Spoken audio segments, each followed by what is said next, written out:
बिरजू जंगल से लकड़ियां काटकर बाजार में बेचने गया तो उसे लकड़ियों के ज्यादा अच्छे दाम नहीं मिले। जिस पर बिरजू ने कहा, अरे भैया, इतने कम पैसे, इतने में तो मेरी मेहनत भी नहीं निकलेगी। भैया, तुम्हारी लकड़ियां बहुत ही कमजोर है, इनका इतना ही दाम दे सकता हूं। अरे भैया, देख लो कुछ और मिल जाए। नहीं नहीं भैया, अच्छी लकड़ियां लाओ, तभी अच्छा दाम मिलेगा। यह सुनकर बिरजू काफी ज्यादा दुखी हुआ और पैसे लेकर किराना स्टोर से सामान लेकर घर आ गया। घर आने पर उसकी पत्नी नीलम ने कहा, अजी, सामान ले आए आप? हाँ हाँ, ले आया हूँ। यह सुनकर बिरजू ने नीलम को थैला पकड़ा दिया। नीलम ने जब सामान देखा तो कहा, जी, इसमें तो बहुत थोड़ा सामान है। मुझे पता है, पर जितने पैसे थे सबका सामान ले आया हूँ। इस तरह हमारा गुजारा कैसे हो पाएगा जी? आपको तो पता ही है हम लोग कितने मुश्किलों से गुजारा करते हैं। हाँ हाँ, मुझे पता है, पर क्या करूं, कुछ समझ नहीं आता है। इतनी मेहनत करता हूं, फिर भी मेहनत का फल नहीं मिल रहा। आप परेशान न होइए, आप कोई और काम देख ले। मैंने कई बार काम तलाशने की कोशिश की, पर किसी ने भी मुझे काम नहीं दिया। यह सुनकर नीलम भी काफी ज्यादा परेशान हुई। इस पर बिरजू ने कहा, अच्छा, तो मैं फिर से जा रहा हूँ जंगल में। अरे, आप मत जाइए, कल चले जाना, वैसे भी शाम होने वाली है जी। ठीक है, अगर तुम कह रही हो तो कल चला जाता हूँ। इसके बाद बिरजू गांव में घूमने के लिए निकल गया। तभी उसे एक आदमी मिला और उसने कहा, कहाँ जा रहे हो भैया, और क्या हाल चाल है? क्या बताऊं भैया, तुम्हें तो पता ही है लकड़ियां काटकर कैसे गुजारा होता है। हाँ भैया, सही कह रहे हो। वैसे भी अब आसपास के जंगलों में इतनी अच्छी लकड़ियां भी नहीं है, इसके लिए तो जंगल के अंदर जाना पड़ेगा। पर जंगल के अंदर तो बहुत सारे जंगली जानवर होंगे। हाँ, जंगली जानवर तो होंगे, पर अब वहीं अच्छी लकड़ियां मिलेगी। यह सुनकर बिरजू काफी ज्यादा परेशान हो गया, क्योंकि वह आदमी बिल्कुल ठीक कह रहा था। जंगल के किनारे की सारी लकड़ियां कट चुकी थी, अब अंदर ही लकड़ियां अच्छी बची हुई थी। अगली सुबह ही बिरजू कुल्हाड़ी लेकर जंगल की तरफ निकल गया। जंगल में आने के बाद बिरजू ने कहा, अरे, यहाँ पर तो लकड़ियां ही नहीं है। वो आदमी सही कह रहा था, जंगल के अंदर ही जाना पड़ेगा। पर जंगल के अंदर जाना क्या सही रहेगा? क्योंकि वहां पर तो बहुत सारे जंगली जानवर होंगे जो काफी खतरनाक होंगे। बिरजू जंगल के बाहर ही खड़ा सोचता रहा और फिर उसने कहा, अगर जंगल के अंदर नहीं गया तो आज मैं अपने घर पैसे नहीं ले जा पाऊंगा, और वैसे भी अगर पैसे नहीं होंगे तो फिर गुजारा कैसे होगा? यही सोचकर बिरजू जंगल के अंदर चला गया। थोड़े अंदर जाने के बाद उसने इधर उधर पेड़ देखे, पर उसे कोई भी अच्छा पेड़ दिखाई नहीं दिया। अरे, यहाँ पर भी कोई मजबूत पेड़ दिखाई नहीं दे रहा है जिससे मैं लकड़ियां काट कर ले जाऊं। लगता है और अंदर जाना पड़ेगा। यही सोचकर बिरजू और जंगल के अंदर आ गया, पर उसे डर भी लगने लगा था, क्योंकि यहाँ पर जंगली जानवर हो सकते थे। तभी उसे एक आवाज सुनाई दी, बचाओ बचाओ, कोई तो मुझे बचाओ। आवाज को सुनकर बिरजू काफी ज्यादा हैरान हो गया। अरे, इस जंगल में ये किसकी आवाज है? यही सोचकर बिरजू उसी आवाज की तरफ चला गया तो उसने देखा एक जाल में तोता फंसा हुआ था। उस तोते को देखकर बिरजू ने कहा, अरे, तुम तो तोते हो। हाँ हाँ, मुझे बचाओ, आजाद करो मुझे। पर तुम्हें यहाँ कैद किसने किया है? वो सब मैं बाद में बताऊंगा, पहले मेरे प्राणों की रक्षा करो, वरना मैं मर जाऊंगा। तोते को इस तरह जाल में बंद देखकर बिरजू ने उसे आजाद कराया। आजाद होते ही तोता एक राक्षस में बदल गया, जिसे देखकर बिरजू बुरी तरह से डर गया। अरे तुम तो राक्षस हो। हाँ सही कहा, मैं राक्षस हूँ और अब मैं तुम्हें खा जाऊंगा। ये तुम क्या कह रहे हो? मैंने तो तुम्हें आजाद ही कराया और तुम मुझे ही खा जाओगे। ठीक है, तो मैं तुम्हें आज नहीं खाता हूँ, पर अगर तुम कल दिखाई दिए तो मैं कल तुम्हें मार डालूंगा।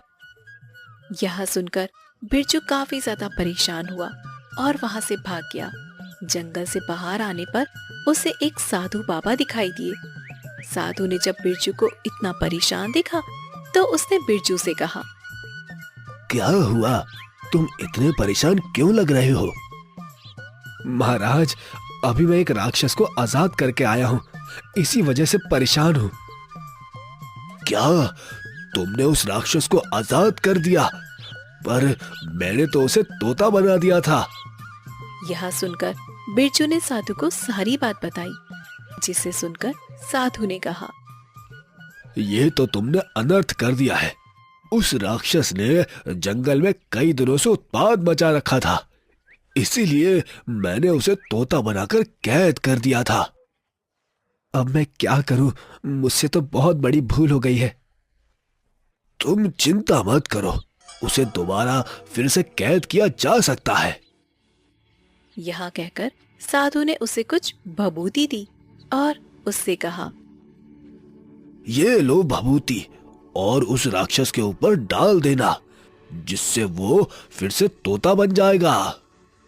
यह सुनकर बिरजू काफी ज्यादा खुश हुआ और अपने घर आ गया। अगले दिन वह फिर से उसी जंगल में गया। राक्षस ने जब बिरजू को देखा तो बिरजू से कहा, तू आज फिर यहाँ? मैंने मना किया था ना कि यहाँ मत आना। तुमने तो मना किया था, पर क्या करूं, पापी पेट का सवाल है। मुझे कुछ लकड़ियां काटनी है। लकड़ियां काटनी है? पर कैसे काटोगे? यहाँ तो बहुत बड़े बड़े पेड़ हैं। हाँ, ये तो मुझे भी पता है। जरा तुम मेरी कुल्हाड़ी पकड़ लो बस। क्यों? मैं क्यों कुल्हाड़ी पकड़ लूं? अरे, मैंने कल तुम्हें बचाया, तो क्या तुम मेरा इतना सा काम नहीं कर सकते हो? यह सुनकर राक्षस ने कुल्हाड़ी पकड़ ली और उसने कहा, अरे, ये कुल्हाड़ी तो बड़ी ही हल्की है। हाँ हाँ, बहुत हल्की है। अब जरा पेड़ भी काट दो। यह सुनकर राक्षस को काफी ज्यादा गुस्सा आया, पर कल की बात सुनकर राक्षस ने 4-5 पेड़ काट दिए और उससे कहा, लो, तुम्हारे पेड़ काट दिए हैं, अब ठीक है? हाँ हाँ ठीक है, पर इन्हें मेरे घर तक तो पहुंचा दो। मैं कैसे ले जाऊंगा? तुमने क्या मुझे अपना नौकर समझ रखा है, जो सारा काम मुझसे करवा रहे हो? नहीं नहीं, नौकर नहीं, आप तो हमारे राजा हैं। अगर आप काम करोगे तो आपका नाम होगा। यह सुनकर राक्षस उसकी बातों में आ गया और वहां उसके घर तक लकड़ियां ले आया। जब उसकी पत्नी ने राक्षस को देखा तो वह बुरी तरह से घबरा गई और बोली, अजी अजी, ये तो राक्षस है जी। मुझे पता है, पर तुम डरो मत। इसके बाद राक्षस ने कहा, अच्छा तो मैं जाता हूँ, कल दिखाई मत दे जाना जंगल में। यह कहकर राक्षस वहां से चला गया। राक्षस के जाने के बाद नीलम ने अपने पति बिरजू से कहा, जी, यह राक्षस कहाँ से आ गया और आप इसके साथ? जी, मुझे तो कुछ भी समझ में नहीं आ रहा है। आप इस राक्षस के साथ कुछ बोलिए जी। तुम परेशान मत हो, ये राक्षस हमें कुछ नहीं करेगा। ऐसे कैसे नहीं करेगा? राक्षस बहुत ही खतरनाक है। आपने देखा नहीं, वह कितना गुस्से वाला लग रहा था। हाँ हाँ, मुझे पता है, पर तुम परेशान मत हो, कुछ नहीं होगा। चलो, मैं लकड़ियों को काटकर बाजार में बेच देता हूँ। आज से हम लोग अमीर हो जाएंगे। क्या अमीर हो जाएंगे? पर कैसे? क्योंकि अब रोजाना यही राक्षस लकड़ियां काटकर लाया करेगा। राक्षस लकड़ियां काट कर लाएगा? मुझे तो यकीन ही नहीं हो रहा जी। ये सब क्या बहकी बहकी बातें कर रहे हैं आप? इसके बाद बिरजू ने लकड़ियां काटी और बाजार में बेच आया। आज उसे काफी अच्छे पैसे मिले, जिससे वह घर का सारा राशन ले आया, जिसे देखकर नीलम काफी ज्यादा खुश हुई। जी, आज पहली बार घर में इतना सारा राशन आया है। मैं बहुत खुश हूँ जी, बहुत खुश हूँ मैं। हाँ, पहली बार नहीं, अब तो आता ही रहेगा, तुम चिंता मत करो। अगली सुबह बिरजू फिर से जंगल में आ गया। जंगल में आने के बाद वह लकड़ियां काटने लगा। तभी राक्षस ने उसे देखा और उससे कहा, तेरी हिम्मत कैसे हुई यहाँ आने की? मना किया था ना, फिर भी चला आया। अरे वो तो मैं आपको धन्यवाद कहने के लिए आया था। धन्यवाद? पर मैं कुछ समझा नहीं। अरे मेरी पत्नी ने आपके लिए भोजन भेजा है, आप उसे ग्रहण कर लीजिए। नहीं नहीं, मैं सिर्फ मांस खाता हूं, ना कि ये खाना। हाँ हाँ, मैंने उसे यही बताया था कि आप मांस खाते हो, पर उसने कहा कि अगर आप ये खाना खाओगे तो आपको ताकत मिलेगी। अच्छा, ऐसी बात है। ठीक है, लाओ मैं खा लेता हूँ। यह सुनकर राक्षस ने खाना खा लिया, जिसमें भभूति मिली हुई थी, और राक्षस बिरजू के वश में हो गया। इसके बाद बिरजू ने कहा, चलो अब जल्दी जल्दी लकड़ियां काटकर मेरे घर पर ले चलो। यह सुनकर राक्षस जल्दी जल्दी लकड़ियां काटने लगा और घर पर ले आया। घर पर आने के बाद राक्षस ने लकड़ियां रखी। इस पर बिरजू ने कहा, अब तुम जाओ यहाँ से। इस पर राक्षस वहां से चला गया। धीरे धीरे बिरजू इसी तरह राक्षस से काम करवाता रहा, जिसे देखकर गांव वाले काफी ज्यादा हैरान हुए कि यह राक्षस बिरजू की बात कैसे मान रहा है, क्योंकि राक्षस तो बहुत ज्यादा खतरनाक था। आखिर चक्कर क्या है? और एक आदमी ने बिरजू से कहा, अरे भाई, ये मैं क्या देख रहा हूँ? तुम्हारे साथ ये राक्षस, और वो भी तुम्हारी सारी बात मान रहा है। आखिर ये तुमने कैसे किया? यही तो कमाल है मेरा। पर बचे रहना, राक्षस बहुत ही खतरनाक होते हैं। हाँ हाँ, मुझे पता है, पर ये मेरा कुछ नहीं बिगाड़ सकता। मुझे इसकी कमजोरी पता है। अच्छा, तो इसीलिए ये तुम्हारे हर काम कर देता है। हाँ और क्या, वरना तो ये मुझे कच्चा चबा जाए। वैसे अगर तुम्हें कुछ काम करवाना हो तो बता देना, तुम्हारा भी काम करवा दूंगा। नहीं नहीं भैया, मैं तो सारे काम खुद ही कर लेता हूँ।